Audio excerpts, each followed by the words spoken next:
Students, આજે બેટા આપણે 13 નંબરનું એક પોએમ જોવા જઈ રહ્યા છીએ જેનું નામ છે વતનથી વિદાય થતા. તો આપણે બેટા ટાઇટલ જોઈએ છીએ ને તરત જ આપણને ખ્યાલ આવે છે કે કાવ્ય છે એમાં કવિનો વતન પ્રેમ છે એ વ્યક્ત થયો હશે. તો વતનથી વિદાય થતા નામનું કાવ્ય છે. એના કવિ કોણ છે તો કે છે જયંત પાટીલ છે. કાવ્યનું સાહિત્ય સ્વરૂપ સોનેટ છે અને ખાસ બેટા તમને વારંવાર પૂછાતો ક્વેશ્ચન, તમારા પાઠ્યપુસ્તકમાં કઈ સોનેટ છે તો વતનથી વિદાય થતા એ સોનેટ છે. એના પછી બહુ જ અગત્યનો ક્વેશ્ચન તમને પૂછાતો હોય છે કે સોનેટમાં કેટલી પંક્તિઓ હોય છે તો આપણો આન્સર હશે બેટા 14 પંક્તિ.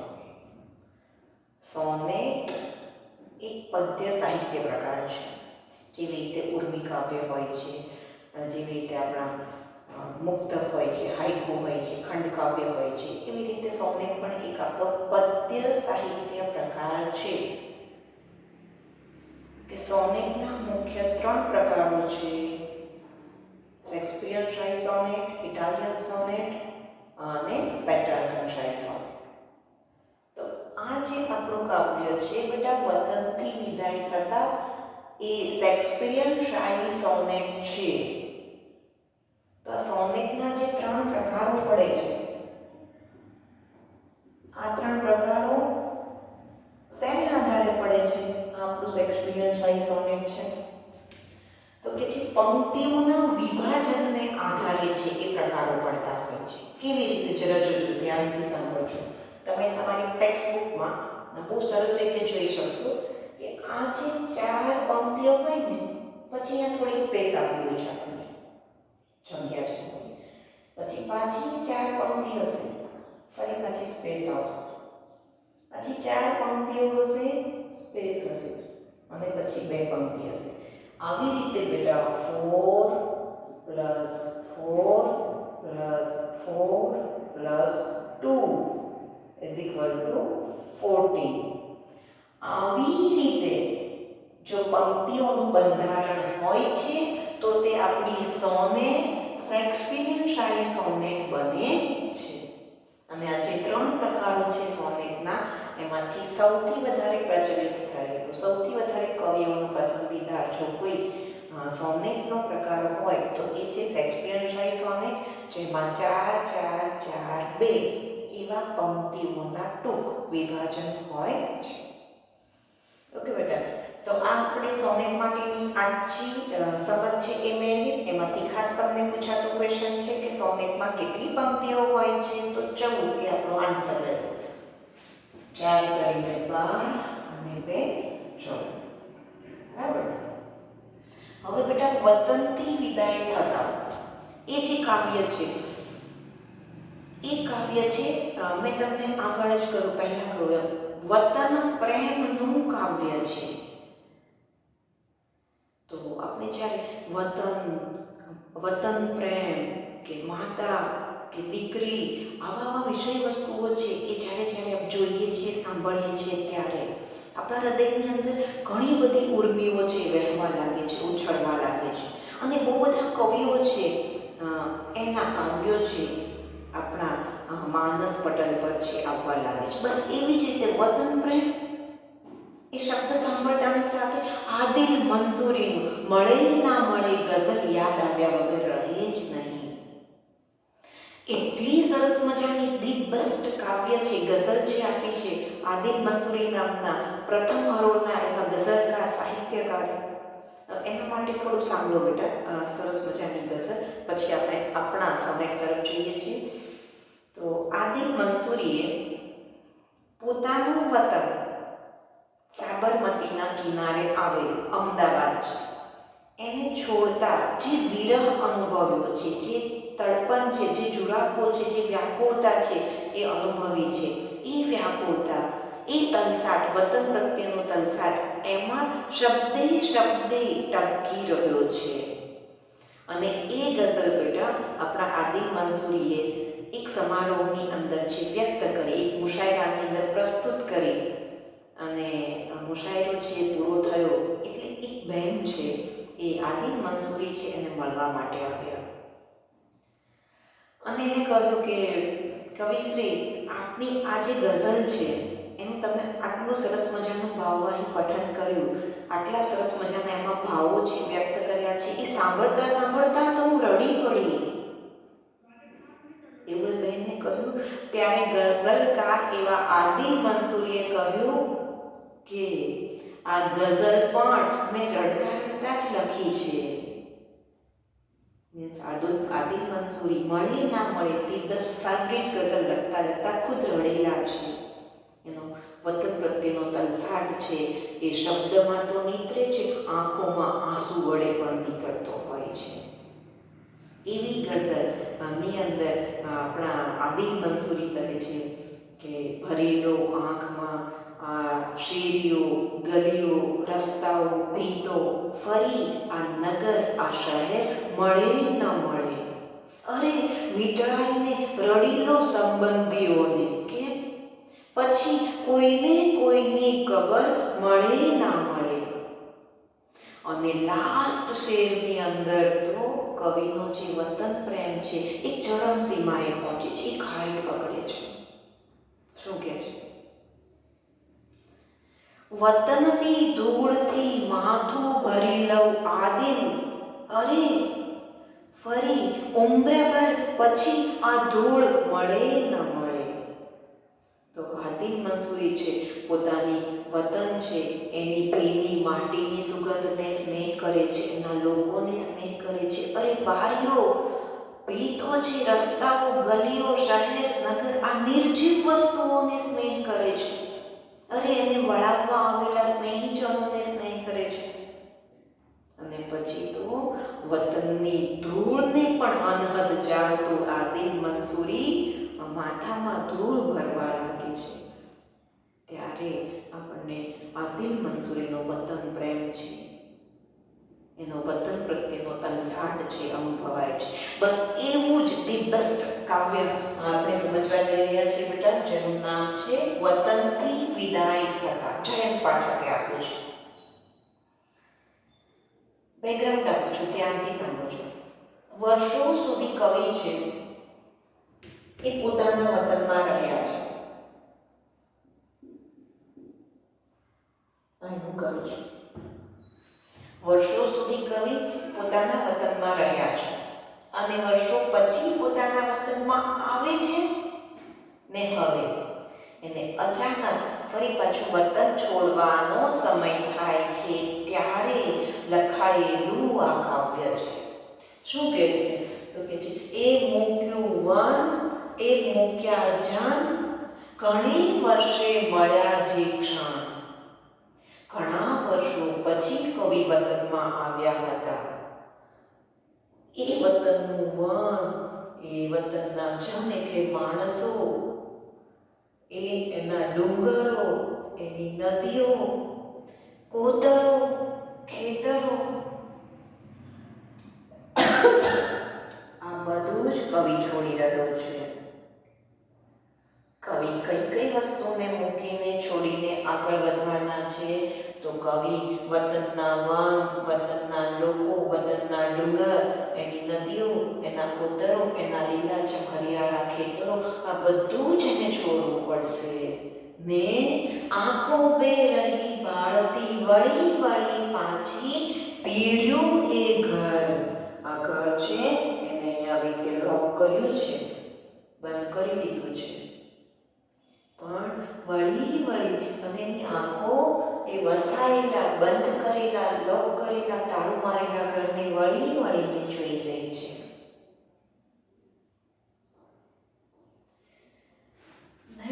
વેચાઈ ગયું ઢોર જેમ તલખે કોઢા છોડ્યું ધાણ. આ તમારી જે પંક્તિ છે ને બેટા, ચોથી પંક્તિ, એમાં કેટલા બધા ગ્રામેટિકલ ટોપિક છે.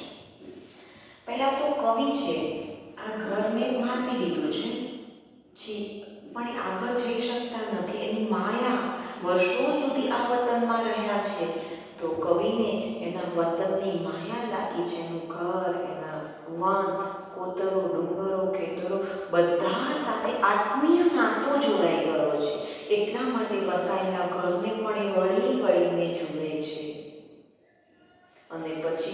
ચોથી લાઈનમાં ધી બેસ્ટ એક્ઝામ્પલ દ્વારા કવિનું એક તલસાટ છે એ વ્યક્ત કરે છે કે જેવી રીતે ગાયો અને ભેંસોનું ધણ હોય એને છોડવામાં આવે તો ગાયો ભેંસોના ધણને છોડવામાં આવે એટલે દોડીને સીધું એ કોઢારમાં આવે છે. ક્યાં આવે છે બેટા? તો કે છે એ કોઢાર. કોઢાર એટલે શું બેટા?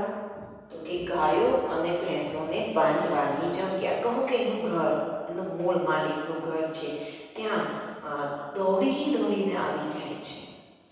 બસ ધણમાંથી છૂટું પડેલું કોઈ ઢોર છે, જેવી રીતે પોતાનું માલિકનું ઘર, પોતાને બાંધવાની જે જગ્યા કોઢાર છે એને ઝંખે છે, દોડીને સીધું આવી જાય છે. બસ એવી રીતે આપણા કવિ છે એ પોતાના અવસાયેલા ઘર માટે તડપણ અનુભવે છે, તલસાટ અનુભવે છે, વ્યાકુળતા, વ્યગ્રતા અનુભવે છે. હવે આ જે 4 પંક્તિ છે ને બેટા એ ફરી એક વખત સમજાવું છું ને પછી એમાં કેટલા ગ્રામેટિકલ ટોપિક છે એ જોઈએ છે. ધ્યાનથી સમજો દરેક સ્ટુડન્ટ બેટા. પહેલી આપણી 4 પંક્તિઓ. કવિ જયંત પાઠક વર્ષો સુધી પોતાના વતનમાં રહ્યા છે,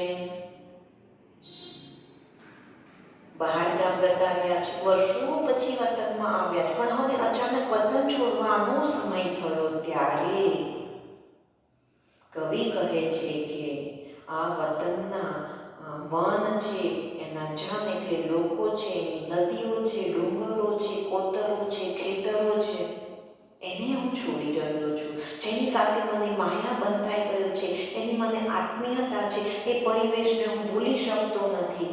એવા વતનના આ માણસોને આ કુદરતી સ્થાનો છે એને હું છોડી રહ્યો છું. મારું ઘર છે, મેં એને વાંસ્યું, બંધ કર્યું, પણ મારી આંખો છે વળી અને એ ઘરને, વસાયેલા ઘરને છે જોઈ રહી છે. જેવી રીતે ધણમાંથી છૂટું પડેલું ઢોર છે એ પોતાના કોઢારને ઝંખે છે, કોઢાર તરફ પ્રયાણ કરે છે, તલસે છે, એની માટે તલપાપડ બને છે.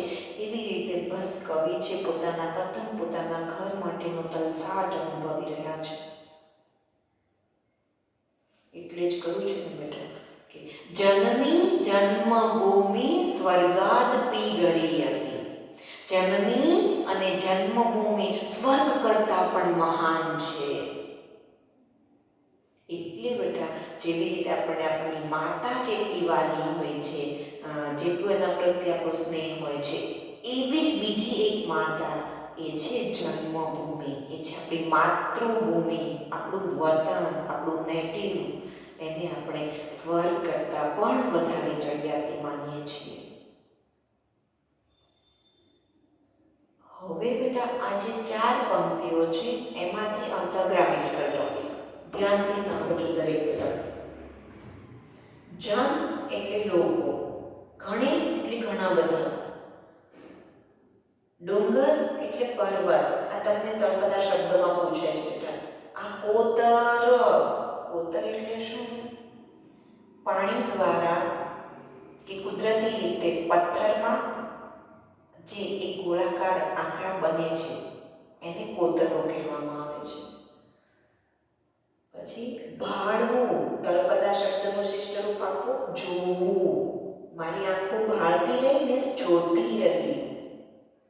નેક્સ્ટ ભેળવું એટલે બંધ કરવું, ઘરને એને બંધ કરી દીધું છે, ભેળ્યું છે. અને હવે આ પંક્તિમાં તમારો એક ગ્રામેટિકલ ટોપિક જરા જુઓ. આ ધણ, તમે લોકોએ બેટા સંજ્ઞાનો વિડીયો જોયો હશે. સંજ્ઞાના પ્રકાર બહુ સરસ રીતે આપણે બેટા એ વિડીયોમાં જોયા છે. વ્યક્તિવાચક સંજ્ઞા, જાતિવાચક સંજ્ઞા, સમૂહવાચક સંજ્ઞા, દ્રવ્યવાચક સંજ્ઞા, ભાવવાચક સંજ્ઞા અને ક્રિયાવાચક સંજ્ઞા. તો એમાં જે સમૂહવાચક સંજ્ઞા છે તો આ ધણ એ સમૂહવાચક સંજ્ઞા છે. ધણ, ટોળું, નિધિ, ભંડાર, મંડળ એ બધા શબ્દો જન્મજાત સમૂહનો બોધ કરાવે છે. એટલા માટે એ આપણી સંજ્ઞા છે એ કેવી સંજ્ઞા થઈ બેટા?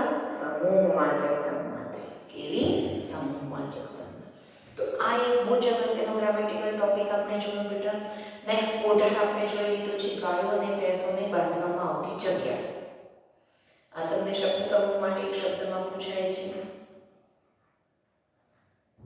પછી હવે ધ્યાનથી સમજો, એના ધીમે આપણે ઈઝી ટુ હાર્ડ જોઈ રહ્યા છીએ. વેચાઈ ગયું ઢોર જેમ, જેવો, જેવી, જેવું, જેમ, સમાન, સદૃશ, પ્રમાણે, પેઠે, માફક, સમ, શ્રી ઉપમા અલંકાર છે. તો અહીંયા બેટા કયો અલંકાર રહેલો છે? ઉપમા અલંકાર. વેચાઈ ગયું ઢોર જેમ તરખે કોઢાર. તો અહીંયા સરખામણી કરવામાં આવી છે, કવિની સરખામણી છે એ પેલામાંથી છૂટા પડેલા ઢોર સાથે કરવામાં આવી છે. જેમ એ ઉપમા વાચક પદ યોજાયો છે એટલા માટે એ આપણો ઉપમા અલંકાર છે. ઓકે, તો અહીંયા બેટા આપણને સંજ્ઞાનું ઉદાહરણ મળે છે. અહીંયા કવિએ પોતાની સોનેટ છે એને વધારે માધુર્યતા પ્રદાન કરવા માટે, વધારે ભાવવાળી બનાવવા માટે અલંકારનો પણ ઉપયોગ કર્યો છે. ઉપમા અલંકાર યોજે છે, શબ્દ સમૂહ છે યોજેલા છે.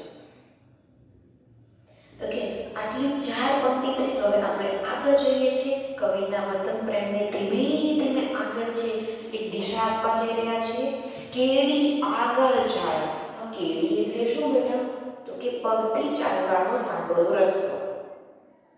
શબ્દ સમૂહ માટે એક શબ્દ. કેડી એટલે પગથી ચાલવાનો સાંકડો રસ્તો. કેડી આગળ જાય. પાય એટલે પગ, સમાનાર્થી શબ્દ. પાય અવળા, રસ્તો આગળ જાય છે પણ પાયના પગ પાછળ અવળા જાય છે. કેમે કરી ઉપડે. અહીં તમારો 2 માર્ક્સનો most very most timely answer છે બેટા. કે કેડી આગળ જાય, પાય અવળા, કેમે કરી ઉપડે. પંક્તિ સમજાવ. 2 માર્ક્સ સામે આપ્યા હોય તો આપણે 2 માર્ક્સ જેટલું લખવાનું છે, 4-5 વાક્યમાં ઉત્તર લખવાનો છે. કવિ તો આનો ઉત્તર બી આપું છું બેટા અને તમને આ પંક્તિ પણ સમજાઈ જશે. કવિ જે વતનમાં રહ્યા છે એ વતનમાં વર્ષો પછી એ આવ્યા છે, પણ અચાનક હવે એ વતન છોડવાનો, એ વતનથી વિદાય થવાનો સમય આવ્યો છે. પણ કવિ આ વતનમાં વર્ષો સુધી રહ્યા છે એટલા માટે કવિને આ વતનના વન, જન, ડુંગર, નદી, કોતર, ખેતર બધા સાથે માયા બંધાઈ ગઈ છે. એને આ પરિવેશ, આ વતનનું પરિવેશ છોડવું ગમતું નથી. વતન એની માટે સ્વર્ગાદપી દરિયસી બની ગયું છે. તેથી કવિએ પોતાનું મકાન બંધ તો કર્યું, પણ કેડી આગળ જાય, જવાનું છે કવિને આમ, અને એના પગ પાછા ફરે છે. અને કવિ માંડ માંડ કરી અને વતન છોડવા દ્રઢ મનોબળ બને છે, દ્રઢ નિશ્ચય બને છે. તેથી કવિ કહે છે કેડી આગળ જાય, પાય પાછળ, કેમે કરી ઉપડે.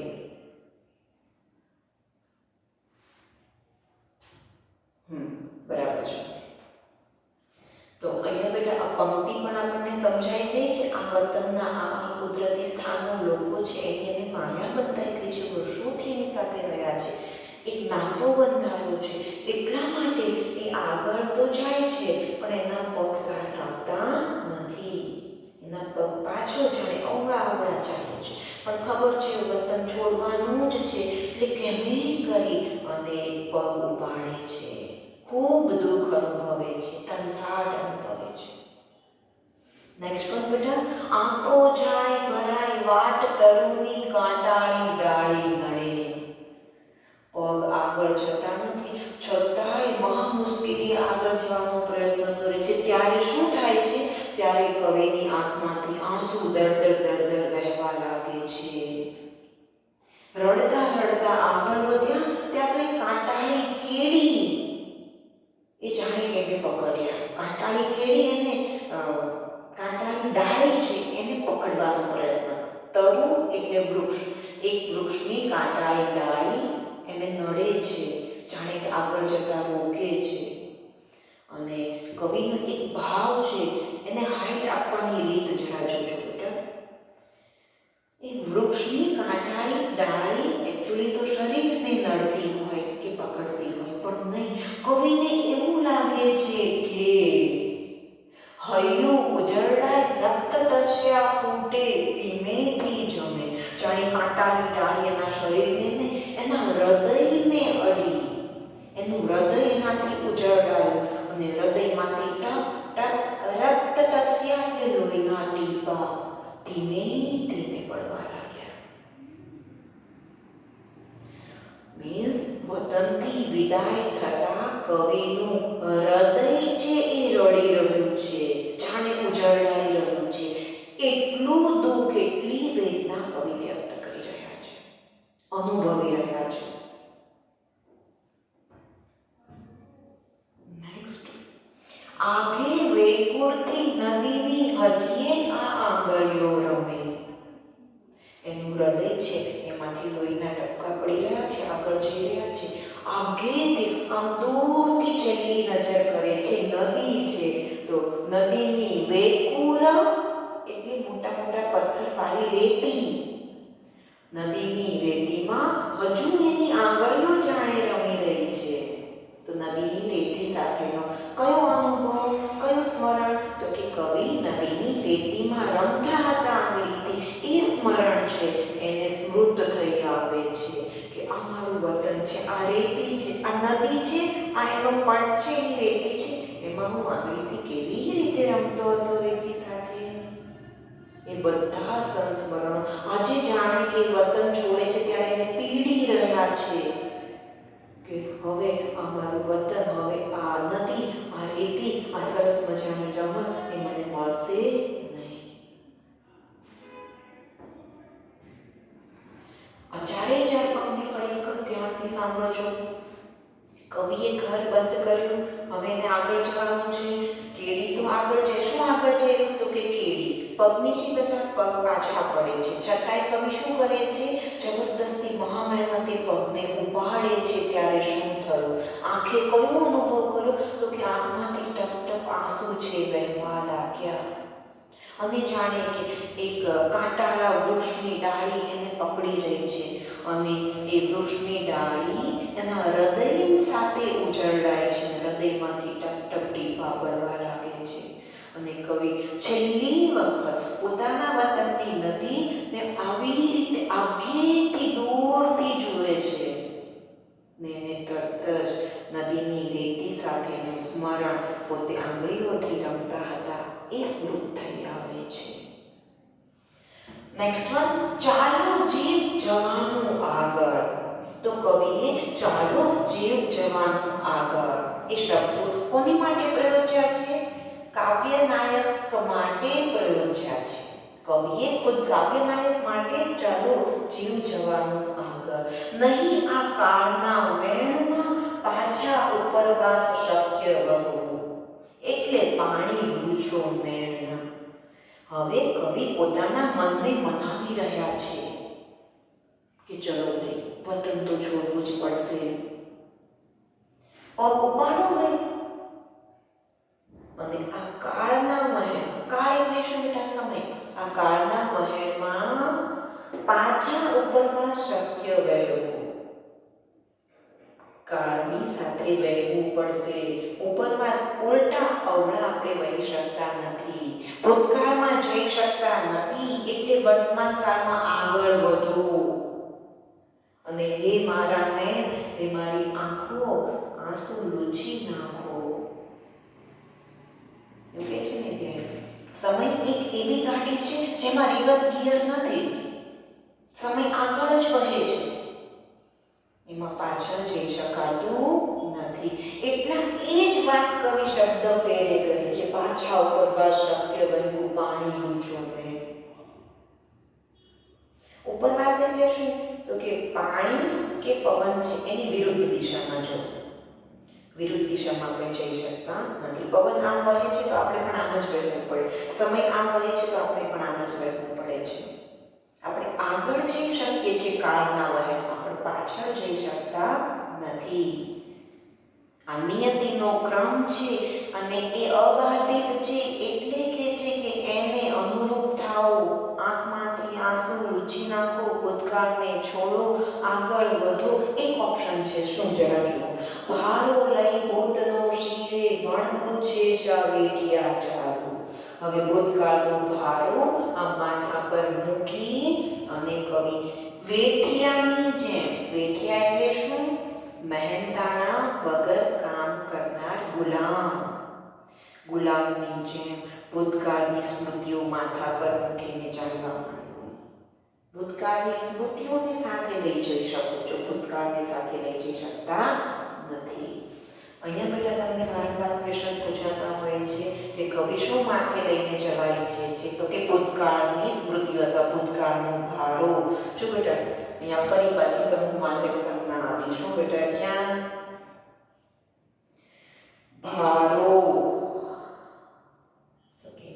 એક લાકડીથી ભારો ન બને, બે લાકડી નહીં, ઘણી બધી લાકડીઓ છે, ઘણી બધી વસ્તુઓ છે, પછી આપણે એનો બંડલ બનાવીએ છીએ ભારો. તો ભારો છે એ પણ આપણી સમૂહવાચક સંજ્ઞા છે. ભૂતકાળનો ભારો લે અને આગળ વધો, કેમ કે કાળના વહેણમાં પાછું ફરવું શક્ય નથી. શેમાં પાછું ફરવું શક્ય નથી? કાળના વહેણમાં પાછા ન ફરી શકાય, આગળ જ જઈ શકાય છે. અને આપણા સ્પેક્ટ્રોમીટર નામની કોલમ છે આપનારા જય વસાવડા છે, જયભાઈ છે, એને પણ આ જ વાત કદાચ શબ્દ ફેરે કહી છે કે નદીના વહેણને, નદીને, વહેતી નદીને તમે બીજી વાર ઓળંગી શકતા નથી. કેમ? તો કે એકવાર આપણે ઓળંગીએ અને બીજી વાર ઓળંગીએ ત્યારે નદી એ જ નદી નથી હોતી, એ પાણી બદલાઈ ગયું હોય છે. એમ જે ભૂતકાળ છે ભૂતકાળ બની ગયો છે, હવે આપણે એમાં પાછા જઈ શકતા નથી. એનો ભારો લઈ અને મણ પૂછીએ શા વેઠિયા, વેઠિયાની જેમ, ગુલામની જેમ આગળ વધો. ભૂતકાળનો ભારો લઈને કોની જેમ આગળ વધવાનું કહે છે?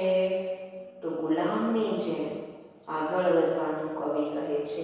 તો આ શા એટલે જેમ, એટલે આપણો ઉપમા અલંકાર. કયો અલંકાર બેટા? ઉપમા અલંકાર. તો કેટલા ઉપમા અલંકાર આવ્યા બેટા? બે ઉપમા અલંકાર આવ્યા છે. અહીંયા જેમ એટલે ઉપમા અલંકાર હતું, અહીંયા શા એટલે આપણો ઉપમા અલંકાર છે.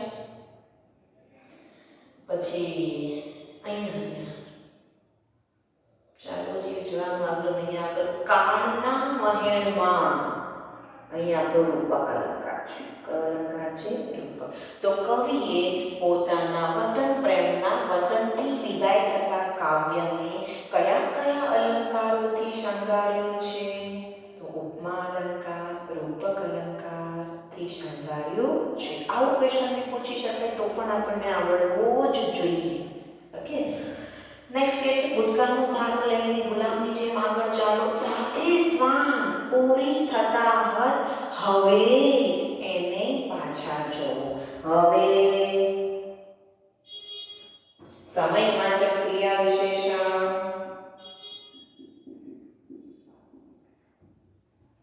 તમને પૂછાતો શબ્દ છે. હવે આ છે ને બેટા એને સમજ્યા પંક્તિ શું કે છે. કવિ આવી રીતે બહુ દુઃખી થઈને ભૂતકાળનો ભારો લઈ અને ગુલાબની જેમ આગળ જઈ રહ્યા છે. પોતાની આંખોને હૃદય સુદ્ધા રડી રહ્યું છે. ત્યારે વતનનું એક શ્વાન એટલે કૂતરું પોતાની સાથે સાથે ચાલવા માંડ્યું. જાણે કે એ કૂતરું છે એ કવિને પાછા બોલાવવા માટે આવ્યું કે ચલ તું પણ હવે પાછો વતનમાં પાછો આવી જાય. પણ કવિ તો પાછા ફરતા નથી, એટલે એવું કવિ પાછા નહીં ફરે એ જાણી અને કૂતરું પોતાની હદ આવતા પાછું ફરી ગયું. કૂતરું ક્યારે પાછું વળી જાય છે? તો કે પોતાની હદ પૂરી થતા. કવિ વતનથી વિદાય થાય છે ત્યારે એની સાથે કોણ ચાલવા માંડે છે? કૂતરું ચાલવા માંડે છે. પણ ક્યારે પાછું ફરી ગયું? તો કે એની હદ પૂરી થતા હવે એ પાછું ફરી જાય છે.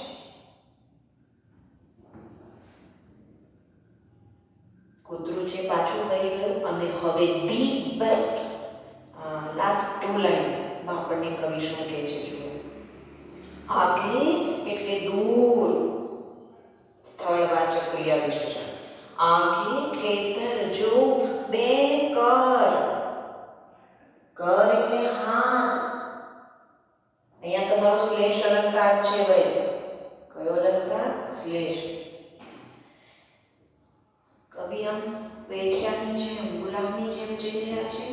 તો આગે દૂર લીલા ખેતરોમાં એની નજર જાય છે કવિની.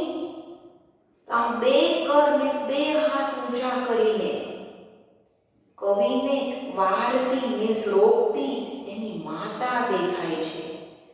તો કવિ કહે છે કે અમારી ભ્રમણા છે કે હકીકત છે? તો વતન છોડતા અંતે કવિને કઈ ભ્રમણા થઈ?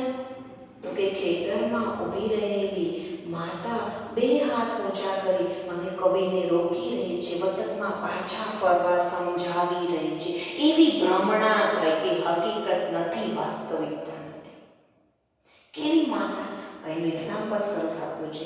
કોઈ વિશાળ શિશુ ઘડી ઘડી રિસાઈ જતું હોય, રૂસણા લેતું હોય, એવું શિશુ આમ ચાલવા માંડે ખેતરમાં ને માતા હાથ ઊંચા કરીને આમ પાછું બોલાવે, નહીં બેટા પાછું આવી જાય, પાછું આવી જાય. બસ એવી રીતે વિશાળ શિશુને માતા પાછી બોલાવતી હોય એમ માતા મને જાણે વતન તરફ પાછી બોલાવી રહી છે. એવી ભ્રમણા છે કવિને થાય છે. છેલ્લી પંક્તિમાં કવિનો કયો ભાવ? ભ્રમણાનો ભાવ વ્યક્ત થયો. જે ભ્રમ થાય છે એ માતા એને પાછી બોલાવી રહી છે. ત્યાં બેટા આપણું ધી બેસ્ટ કાવ્ય કયું કાવ્ય? વતનથી વિદાય થતા જયંત પાઠકે આપેલું સોનેટ જેનું સાહિત્ય સ્વરૂપ છે, જેમાં 14 પંક્તિઓ હોય છે, જેમાં છેલ્લી 2 પંક્તિ છે, એમાં વળાંક હોય છે. આખું કાવ્ય છે એ સોનું હોય છે. તો સોને પે સુહાગા, એની સુગંધ છે, છેલ્લી 2 પંક્તિ હોય છે. આખું કાવ્ય ગંગા હોય છે તો એની છેલ્લી 2 પંક્તિ અંજલિ હોય છે, મંત્રોક્ત અંજલિ હોય છે. બસ એવી છેલ્લી 2 પંક્તિ સાથે આપણે કાવ્ય પૂરું કર્યું છે, વતનથી વિદાય થતા. એમાં અહીંયા આવતો 2 માર્ક્સનો ક્વેશ્ચન આપણે ડિસ્કસ કરી લીધો છે. અહીંયા આવતા એક વાક્યમાં પ્રશ્નના જવાબ આપણે જોતા ગયા છે. હવે જોઈએ તો બ્રીફ ક્વેશ્ચન આન્સર. વતનથી વિદાય થતા કાવ્યમાં વ્યક્ત થતો કવિનો વતન પ્રેમ તમારા શબ્દોમાં વર્ણવો. તો બેટા આપણે આ બધી જ પંક્તિ એક સ્ટેપ છે એ ક્રમશઃ એકદમ સિક્વન્સમાં છે એ આપતા આગળ વધવાનું છે. કહો કે મેં જે કાવ્યની તમને સ્ટોરી કહી એ આખી સ્ટોરી તમે છે તમારા શબ્દોમાં વ્યક્ત કરો છો. અને આદિલ મંસૂરીના ગઝલ છે, એના શેર છે મેં તમને આપ્યા, સાથે સાથે જન્મી જન્મભૂમિશ્ચ સ્વર્ગાદપી ગરીયસી વગેરે સંસ્કૃત ઉક્તિઓ આપી. એ વચ્ચે ટાંકતા આ કાવ્યનો હાર્દ છે તમે લખો છો એટલે તમારું ધી બેસ્ટ આન્સર છે તૈયાર થાય છે, કવિનું વતન. ઓકે બેટા, તો અહીં આપણે આ કાવ્ય છે પૂરું કરીએ છીએ. મળીએ છીએ નેક્સ્ટ સેશનમાં કોઈ નવા ટોપિક સાથે.